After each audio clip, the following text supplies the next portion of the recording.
운전면허 시험 문제 해설. 교통과 사람들 연구소.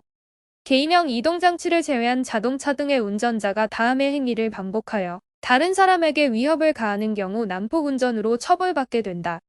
난폭운전의 대상 행위로 틀린 것은 1번 신호 및 지시 위반, 중앙선 침범. 2번 안전거리 미확보, 급제동 금지 위반. 3번 앞지르기 방해 금지 위반, 앞지르기 방법 위반.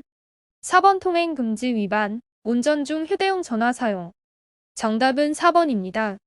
다음은 난폭운전과 보복운전에 대한 설명이다. 맞는 것을 고르세요. 1번 이륜차 운전자가 정당한 사유 없이 소음을 반복하여 불특정 다수에게 위협을 가하는 경우는 보복운전에 해당된다. 2번 승용차 운전자가 중앙선 침범 및 속도 위반을 연달아 하여 불특정 다수에게 위해를 가하는 경우는 난폭운전에 해당된다.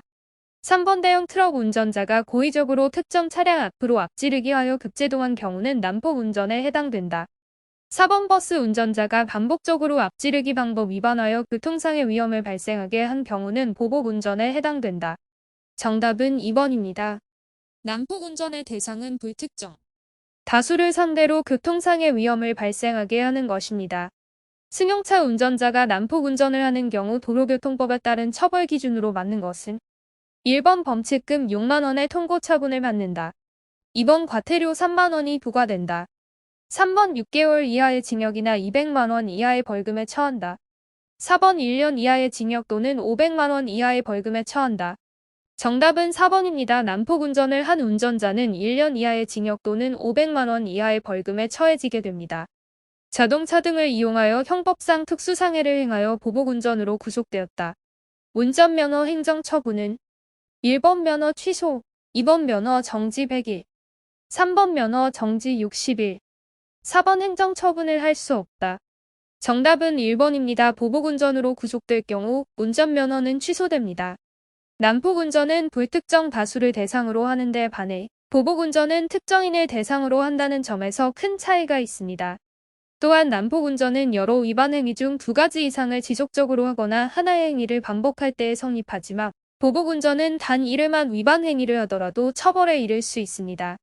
도로교통법에 따르면 난폭운전의 대표적인 유형으로는 갑작스럽게 차선을 변경하며 지그재그로 운전하는 행위, 앞차와의 안전 거리를 확보하지 않고 바짝부터 경운기를 지속적 또는 반복적으로 누르는 행위, 과속을 하고 신호 위반을 하는 행위, 중앙선을 침범하며 앞지르기를 하는 행위 등이 있습니다. 난폭운전이 인정되면 1년 이하의 징역이나 500만원 이하의 벌금에 처해지며 면허정지 수치에 해당하는 벌점 40점이 부과됩니다. 만일 난폭운전으로 인해 사고가 발생해 구속이라도 된다면 즉시 면허가 취소됩니다. 한편 보복운전은 차량을 이용해 상대방에게 위협을 가하고 공포심을 느끼게 하는 대부분의 경우가 모두 포함되는데 도로교통법이 아니라 형법상 특수범죄가 성립하기 때문에 처벌도 매우 무거운 편입니다. 다른 차량을 추월한 후 갑자기 급제동을 한다거나 차선을 변경하며 다른 차량을 갓길이나 중앙선 쪽으로 밀어붙이는 행위, 일부러 쫓아가며 폭언을 퍼붓거나 고의로 충돌하는 행위 등이 모두 보복운전으로 처벌됩니다. 보복운전은 도로 위에서 사소한 시비를 기점으로 고의로 자동차 등을 이용하여 상대방을 위협하거나 공포심을 느끼게 하는 일체의 행위로 단 1회의 행위라도 상해나 폭행, 협박, 손괴가 있었다면 적용이 되며 의도를 갖고 특정인을 위협했다는 점에서 난폭운전과 차이가 있습니다. 보복운전으로 형사 입건될 때에는 운전면허 행정처분은 벌점 100점이 부과되며 100일간 운전면허가 정지됩니다. 보복운전으로 구속될 경우에는 운전면허가 취소되고 1년간 면허를 취득하지 못하게 됩니다. 여러분의 안전운전을 기원합니다.